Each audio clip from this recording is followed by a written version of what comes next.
investit notre pays aujourd'hui, une situation de tension et d'incertitude dont le seul responsable est le président Macky Sall dans sa volonté d'écraser toute opposition et de forcer une troisième candidature illégale, anticonstitutionnelle. Ce qui se passe depuis quelques jours dans ce pays dépasse l'entendement et tourne essentiellement autour de notre modeste personne.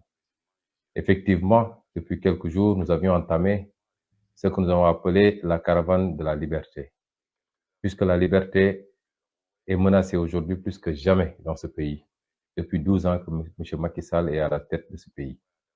Journalistes, penseurs, membres de la société civile, acteurs politiques, rien ni personne n'échappe à sa vendetta dès lors que vous avez des opinions différentes des siennes et dès lors que vous avez une vision et un projet politique différent des siens. Et ce que nous vivons, c'est que nous voyons aujourd'hui cette tension latente, pour ne pas dire même carrément réelle. Lors de cette caravane, nous avons sillonné quelques localités du Sénégal. Je rappelle que le but de cette caravane était simplement d'aller au contact des Sénégalais, de les sensibiliser sur les enjeux du moment, mais surtout, connaissant le peuple sénégalais extrêmement épris de démocratie et de liberté, lui rappeler jusqu'à quel point nous étions menacés quand il s'agit de ces questions importantes. Nous avons quitté Ziguinchor le vendredi, aux environs de 12 heures, et nous avons arrêté la caravane avant-hier avec l'étape de Vélingara. J'ai pris sur moi d'arrêter cette caravane pour le moment parce que je considérais que les objectifs étaient largement atteints.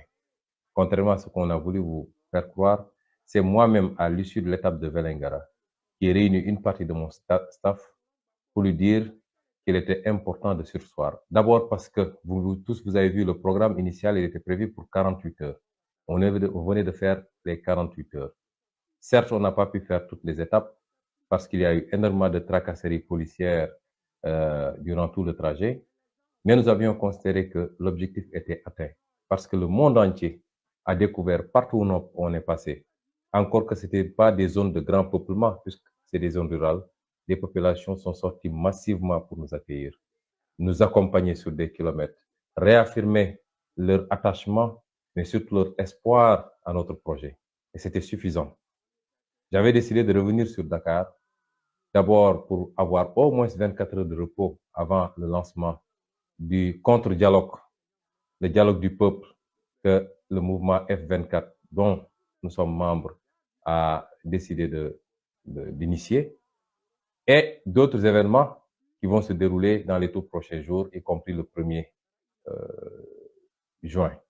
Et donc j'avais décidé, j'avais discuté avec mes staffs, j'avais appelé certains de mes avocats, dont Maître Bamba Sissé, j'avais appelé certains de mes proches pour leur dire que l'objectif étant largement atteint, j'avais décidé de surseoir et de me replier sur Dakar provisoirement. J'avais décidé aussi de venir parce que j'avais été informé des plans du gouvernement du Sénégal, qui a mobilisé tout ce dont il disposait comme unité d'élite, tout ce dont il disposait également comme force de défense et de sécurité sur la route, l'axe qui va de Vélingara à Kaolack particulièrement, où des guet-apens étaient prévus pour s'attaquer à ma sécurité, à mon entourage, les arrêter tous et essayer de leur coller des motifs. Ils n'en ont même plus besoin pour emprisonner les gens.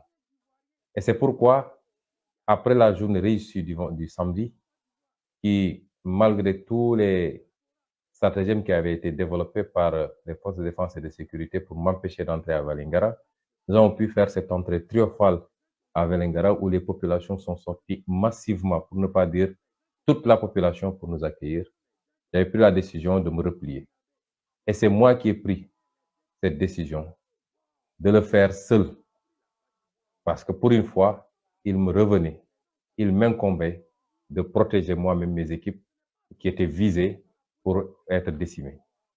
J'ai pris sur moi de partir hier très tôt et donc on se pose la question, y compris les gendarmes qui mènent aujourd'hui l'enquête et qui sont en train de questionner mes trois accompagnateurs, par où est-ce que je suis passé pour sortir de Vélingara. Eh bien, il n'y a pas de secret polichinelle. Je suis parti par la route. J'ai délibérément choisi de passer par la Gambie. parce que c'était un autre moyen d'acter ma campagne de désobéissance civique face aux injustices que je vis, face au détournement de la loi et de la justice par rapport à cette mesure illégale aujourd'hui de mise sous contrôle judiciaire. Je suis passé par la route, j'ai traversé la frontière gambienne pour passer par Bassé Santasso, traverser, rencontrer des amis là-bas. J'ai pris mon petit déjeuner tranquillement là-bas pour sortir de l'autre côté, du côté de Makacoulibanta, et remonter vers Koussanar. Je l'ai fait en toute liberté parce que je considère que rien ne l'empêche aujourd'hui, si ce n'est l'instrumentalisation d'une partie de la justice et d'un magistrat instructeur pour m'empêcher aujourd'hui de vaquer tranquillement à mes occupations, de pouvoir sillonner le monde, rencontrer tous les partenaires qui sont très pressés de nous rencontrer, de nous parler. Et c'est justement quand on est ressorti vers Koussanar et sur la liste nationale pour remonter vers Koungheul que nous avons fait, après quelques kilomètres, nous avons été arrêtés par un barrage de gendarmerie qui a réclamé les papiers et qui nous a demandé de sortir du véhicule, ce qu'on a fait. Mais à notre grande surprise, c'est comme si tout ce que le Sénégal comptait comme force de défense et de sécurité était embusqué là-bas depuis très longtemps et avait planqué les véhicules, le matériel lourd, les dragons, tout ce que vous voulez dans les buissons. Il y avait plus de 150 ou 200 hommes de tenue avec toutes sortes d'équipements qui étaient planqués dans les buissons attendant tranquillement. Je dois dire que j'avais été avisé. J'avais reçu une alerte 48 heures plus tard. On me disait que effectivement ce traquenard était mis sur la route et que leur objectif c'était de me ramener à Dakar, mais d'arrêter tous mes accompagnants pour essayer de leur coller des motifs et de les envoyer en instruction pour les retenir le plus longtemps possible. Aujourd'hui, nous rendons grâce à Dieu après le succès éclatant de cette promenade sur plus de 400 km de Ziguinchor à Vélingara.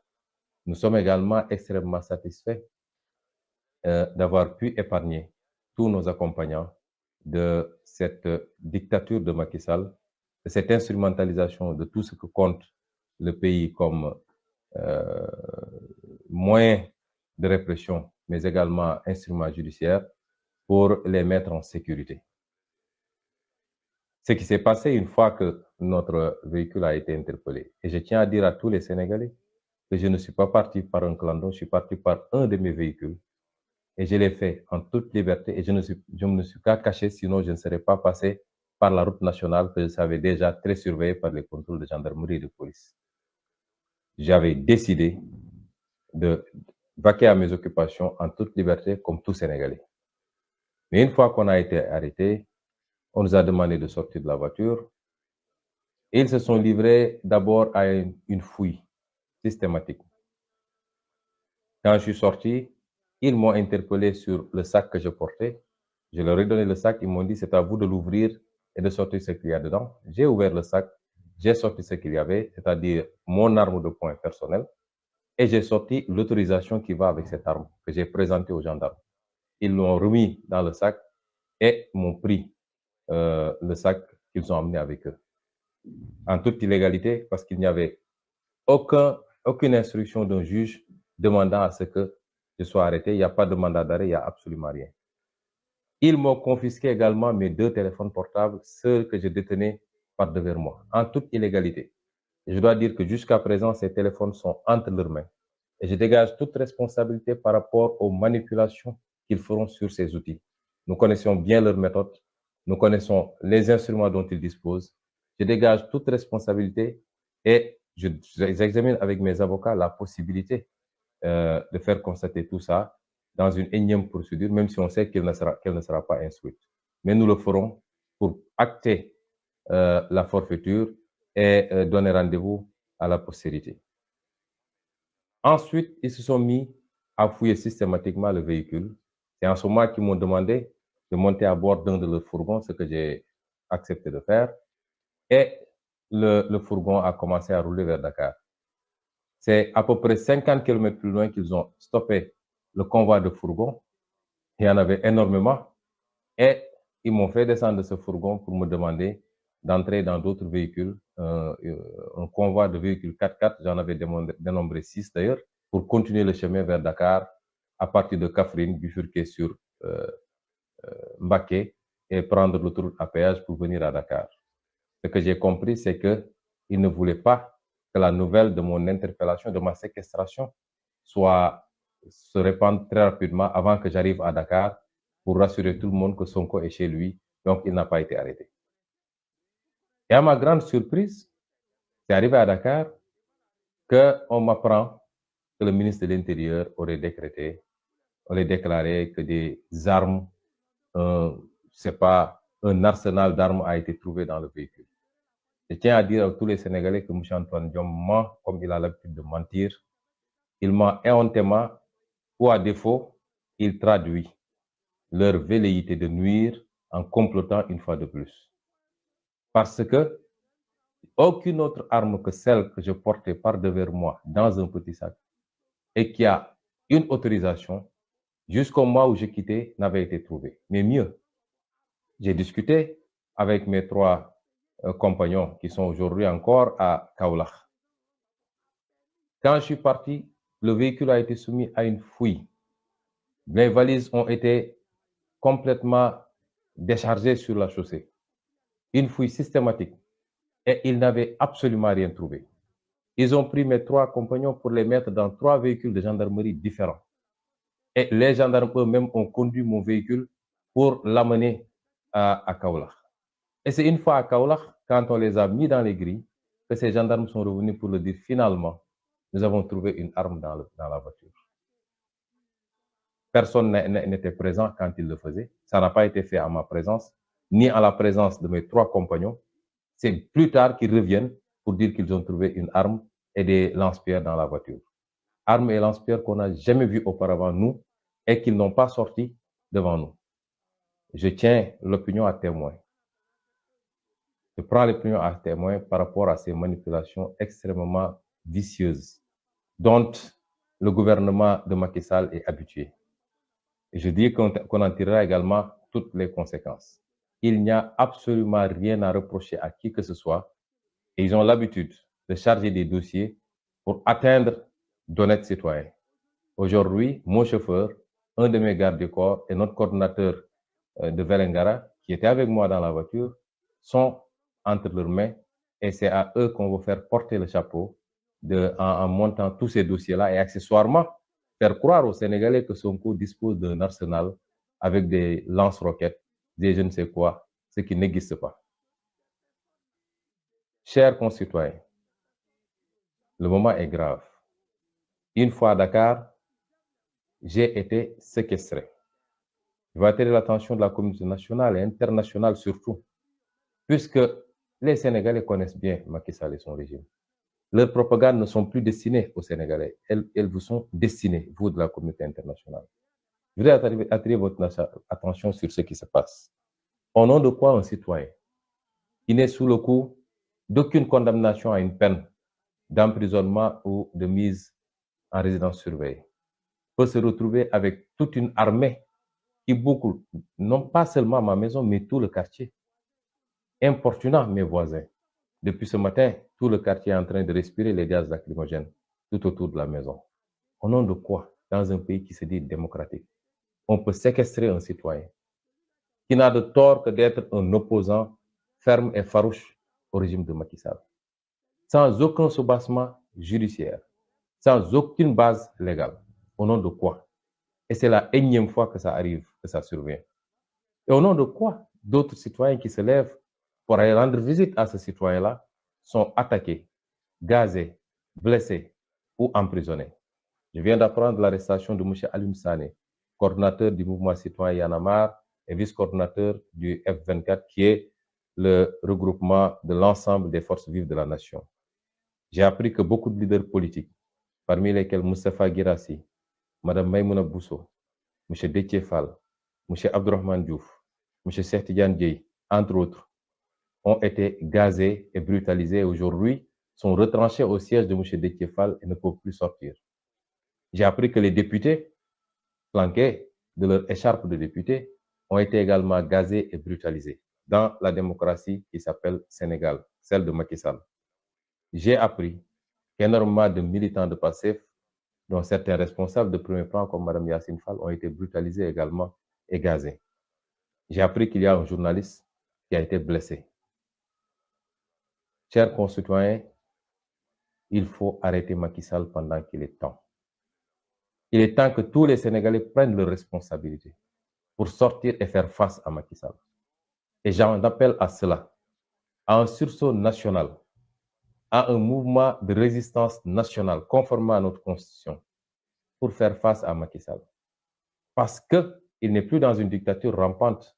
La dictature est carrément debout et marche résolument vers ses objectifs, c'est-à-dire s'imposer définitivement comme seul leader qui peut assumer les fonctions de président de la République. Ses velléités de faire une troisième candidature, c'est devenu un secret de polichinelle. Et je l'avais dit la dernière fois, atteindre son but avec Ousmane Sonko, c'est l'atteindre également plus facilement avec tout le monde. Dans ses projections, il faut écarter l'homme Ousmane Sonko et après, ça deviendra beaucoup plus facile pour imposer mes desiderata à tout le monde. Et c'est pourquoi les gens doivent comprendre que ce n'est pas une affaire d'Ousmane Sonko. Ma personne importe peu. Qu'importe celui qui deviendra président de la République ou pas. Mais ce qui se joue va au-delà de la personne d'Ousmane Sonko. Et je pense que beaucoup de leaders aujourd'hui l'ont compris, d'où leur réaction immédiate par rapport à cette forfaiture. Je voudrais également lancer un appel à tous les Sénégalais. Les jours à venir, les heures à venir, que tout le monde se lève comme un seul homme. Parce que force doit rester au peuple. Ils ont l'habitude de dire force restera à la loi.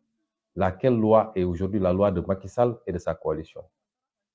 Les forces de défense et de sécurité, c'est les forces de défense et de sécurité de Macky Sall. La justice, c'est la justice de Macky Sall. Comment voulez-vous, dans ces conditions-là, que nous puissions aspirer à la liberté et à la démocratie, qui suppose la contradiction et le choc des idées? Et c'est pourquoi je lance un appel à tous les Sénégalais. Jamais notre démocratie n'a été autant menacée. Levons-nous comme un seul homme et faisons face à Macky Sall. Ce que les jeunes ont commencé à faire sur le terrain. Et je les encourage vivement à résister. Surpassons nos peurs et descendons tous, comme j'essaie de le faire tous les jours, parce que j'ai l'habitude de dire, je veux toujours être le premier à donner l'exemple pour que tout le monde puisse comprendre les enjeux. Nonobstant vos inquiétudes à chaque fois que je sors, nonobstant vos nombreux messages, je voudrais dire aujourd'hui aux Sénégalais que plus que jamais, il nous faut prendre notre destin en main. J'appelle tous les Sénégalais à sortir massivement. Parce que tant que c'est quelques manifestants, Macky pense pouvoir avoir le dessus. Mais personne ne peut faire face à un peuple. Et si le peuple sort pour dire basta, je vous assure que Macky Sall reculera ou quittera le pouvoir avant la fin de son mandat. Et j'en appelle à un sursaut de cette population-là. Qu'on comprenne que ce qui se joue, c'est l'avenir de nos enfants, et il est entre nos mains. Et je voudrais terminer par cette communauté internationale. Le président Macky Sall essaie d'amadouer. Il vous a pendant longtemps fait croire qu'il était un président exceptionnel. Des cabinets ont été payés à coups de millions et de millions d'euros ou de dollars pour faire sa propagande au niveau de la communauté internationale. Mais le meilleur baromètre pour connaître le travail ou pour apprécier le travail d'un président de la République, c'est son peuple, son propre peuple. Et quand vous voyez comment ce peuple-là court derrière l'opposition, derrière nos caravanes, comment ce peuple-là rejette Macky Sall et son gouvernement, parce qu'il n'y a pas de travail dans ce pays. Le chômage a atteint des niveaux extraordinaires. Jamais la justice n'a été autant instrumentalisée pour liquider des adversaires politiques, des journalistes, des membres de la société civile. Tout le monde se sent en danger dans ce pays-là. Le résultat économique est catastrophique en dehors de quelques infrastructures construites à coût de milliards de dettes. La pauvreté atteint des niveaux endémiques et chaque année, le Sénégal fait partie des pays qui sont touchés par l'insécurité alimentaire. Et c'est pourquoi ce peuple est le meilleur baromètre. Pas les reportages payés à coups de millions d'euros. Et demander à ce peuple aujourd'hui qu'est-ce qu'il pense de Macky Sall. Pourquoi on restreindre la liberté d'Ousmane Sonko? Parce que si je sors tout de suite dans la rue, il y aura attroupement.